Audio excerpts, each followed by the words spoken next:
Assalamualaikum warahmatullahi wabarakatuh. Selamat sore teman-teman. Kami dari kelompok 2 akan mempresentasikan tugas kelompok kami dengan judul Dana Pensiun. Sebelum masuk pada materi, izinkan kami memperkenalkan anggota kelompok 2. Yang pertama dengan saya Ayu Sinta, Divani Salsabila, Muhammad Ikhwanuddin, dan Diariza Yustika. Selanjutnya, pengertian dana pensiun.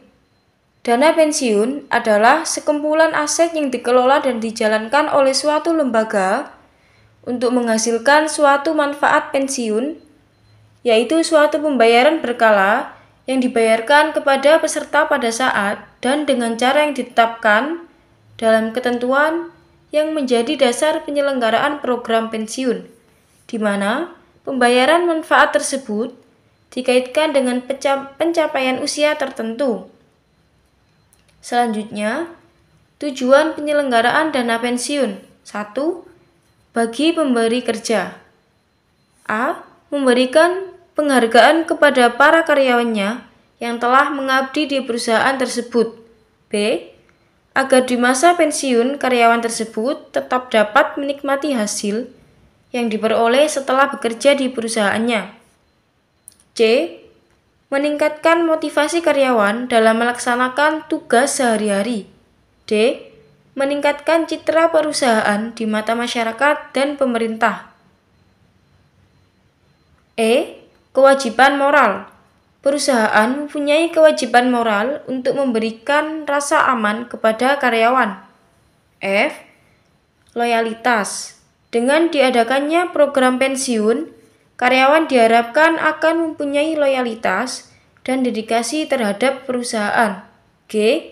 Kompetisi pasar tenaga kerja. Dengan memasukkan program pensiun sebagai suatu bagian dari total kompensasi yang diberikan kepada karyawan, diharapkan perusahaan akan memiliki daya saing dan nilai lebih dalam usaha mendapatkan karyawan yang berkualitas dan profesional di pasaran tenaga. Untuk slide selanjutnya dengan saya Riza. Bagi karyawan, yang pertama, kepastian memperoleh penghasilan di masa yang akan datang sesudah masa pensiun. Yang kedua, memberikan rasa aman dan dapat meningkatkan motivasi untuk bekerja. Yang ketiga, agar tetap memiliki penghasilan pada saat mencapai usia pensiun.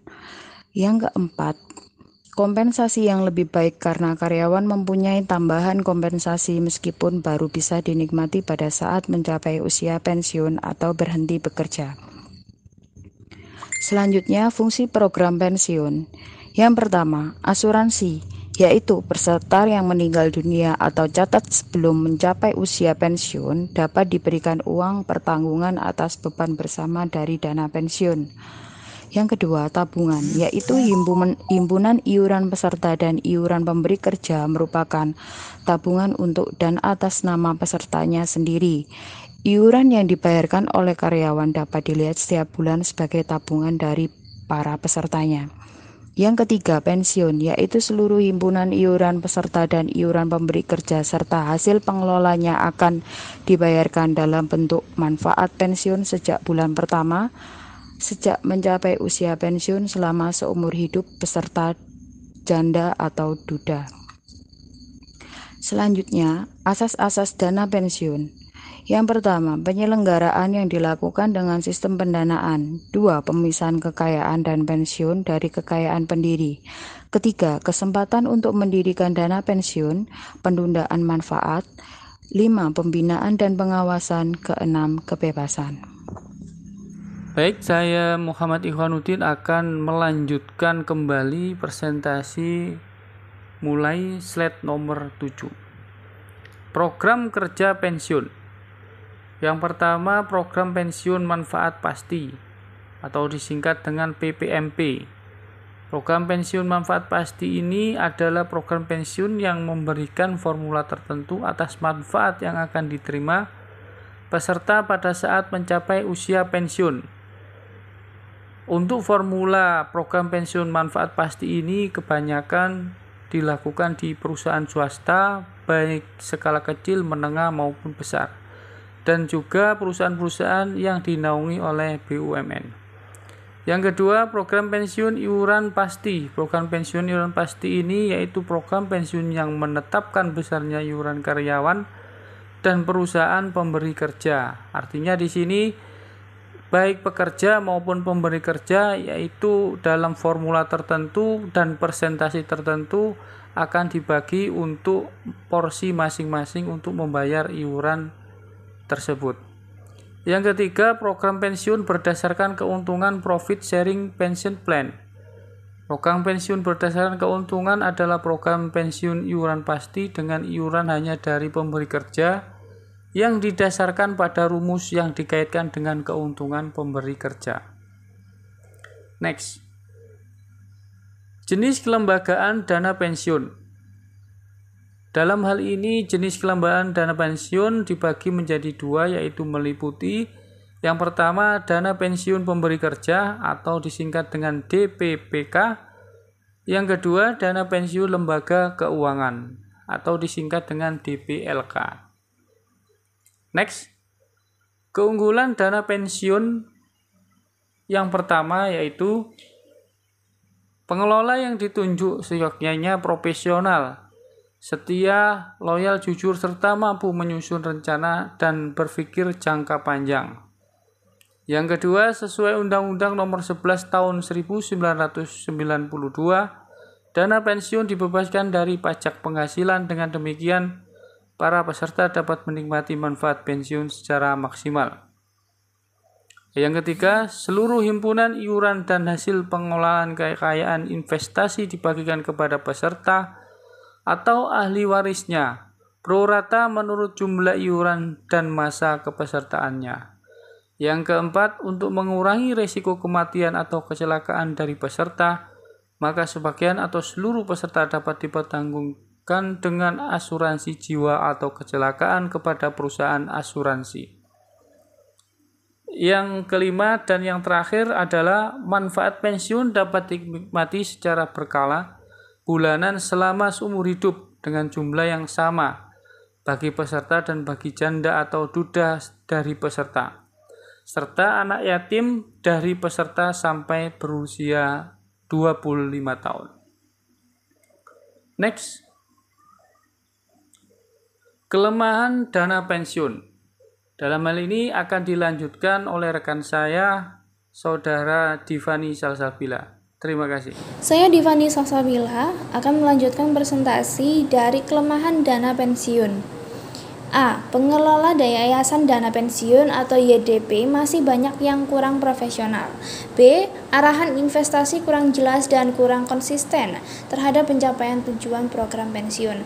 C. Banyak investasi dilakukan pada aktiva tetap yang kurang produktif, tidak cepat menghasilkan. D. Arahan administrasi keuangan sebagai pedoman penatausahaan kekayaan dana pensiun kurang dipersiapkan dengan baik. E. Investasi gedung kantor yang berlebihan atau mewah. Next. Berikut salah satu contoh ketentuan pemberian uang pensiun oleh pengusaha kepada karyawannya sehubungan dengan PHK, penghargaan masa kerja maupun uang penggantian hak diatur dalam Undang-Undang Nomor 13 Tahun 2003, Pasal 156 Ayat 1 tentang ketenagakerjaan yang berbunyi, dalam hal terjadi pemutusan hubungan kerja atau PHK, pengusaha diwajibkan membayar uang pesangon dan atau uang penghargaan masa kerja dan uang penggantian hak yang seharusnya diterima. Next. Nah, di sini kita bisa melihat contoh perhitungan pensiun sesuai dengan Undang-Undang Nomor 13 Tahun 2003. Mulai dari pasal 156 ayat 2 tentang uang pesangon atau UP. Rekan-rekan bisa melihat banyak sekali di sini ya. Dari yang awal masa kerja kurang dari 1 tahun sampai dengan 1 bulan upah. Lalu ada masa kerja 1 tahun atau lebih tetapi kurang dari 2 tahun sampai dengan 2 bulan upah. Sampai yang terakhir yaitu masa kerja 8 tahun atau lebih sampai dengan 9 bulan upah. Di sini rekan-rekan bisa men-screenshot atau mem-pause ya agar bisa leluasa membacanya. Next. Yang kedua, pasal 156 ayat 3 tentang uang penghargaan masa kerja atau UPMK. Sama seperti tadi, banyak sekali di sini, mulai dari masa kerja 3 tahun atau lebih, tetapi kurang dari 6 tahun sama dengan 2 bulan upah. Sampai yang terakhir, yaitu masa kerja 24 tahun atau lebih sama dengan 10 bulan upah. Next.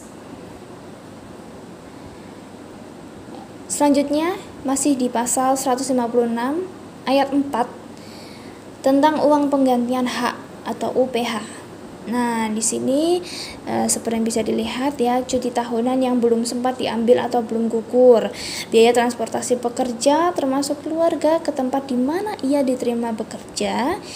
Uang ini biasanya diberikan ketika pekerja atau karyawan ditugaskan ke lain daerah yang cukup jauh dan sulit dijangkau. Perusahaan biasanya memberikan uang ganti transportasi. Lalu selanjutnya biaya penggantian perumahan serta pengobatan dan perawatan yang ditetapkan 15% dari uang pesangon dan atau uang penghargaan masa kerja bagi yang memenuhi syarat tentunya. Nah, yang terakhir, hal-hal lain yang ditetapkan dalam perjanjian kerja, peraturan perusahaan atau perjanjian kerja bersama. Nah, next di sini bisa dilihat ada contoh situasi di mana Pak Budi bekerja di perusahaan swasta PT Kilo Berlian dengan masa kerja 20 tahun. Dikarenakan umur beliau sudah memasuki masa pensiun, maka Pak Budi dipensiunkan dari PT Kilo Berlian dengan gaji pokok terakhir yang diterima sebesar Rp4.200.000. Kita bisa menghitung dari uang pesangon dulu ya. Jadi di kasusnya tadi Pak Budi bekerja, masa kerjanya 20 tahun ya. 20 tahun dimasukkan sama dengan 9 kali gaji pokok. Nah, kalau sudah ketemu rumusnya, kita bisa langsung substitusikan, yaitu 9 dikali gaji terakhir yang diterima tadi, gaji pokoknya Pak Budi, yaitu Rp4.200.000.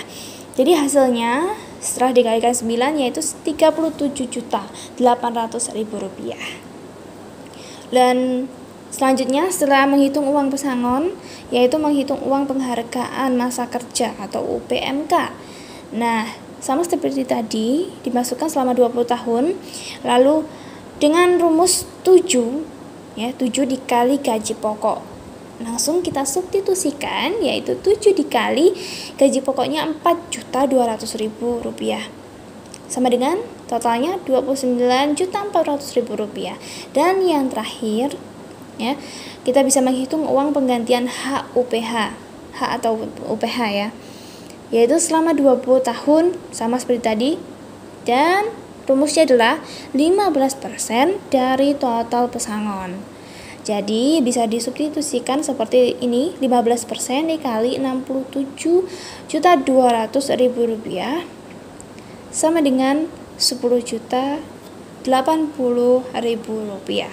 Setelah menghitung dari sisi ketiganya, yaitu uang pesangon, uang penghargaan masa kerja, dan uang penggantian hak, kita bisa total dari semuanya itu ya. Jadi total uang pensiun yang diterima oleh Pak Budi, yaitu dari uang pesangon, total uang pesangon tadi Rp37.800.000 ditambah hasil dari uang penghargaan masa kerja, yaitu Rp29.400.000, dan yang terakhir ditambahkan lagi ke uang penggantian hak, yaitu Rp10.080.000. Jadi total dari semuanya adalah Rp68.280.000. Begitu penjelasannya ya. Baik, sekian presentasi dari kelompok 2. Kami ucapkan terima kasih.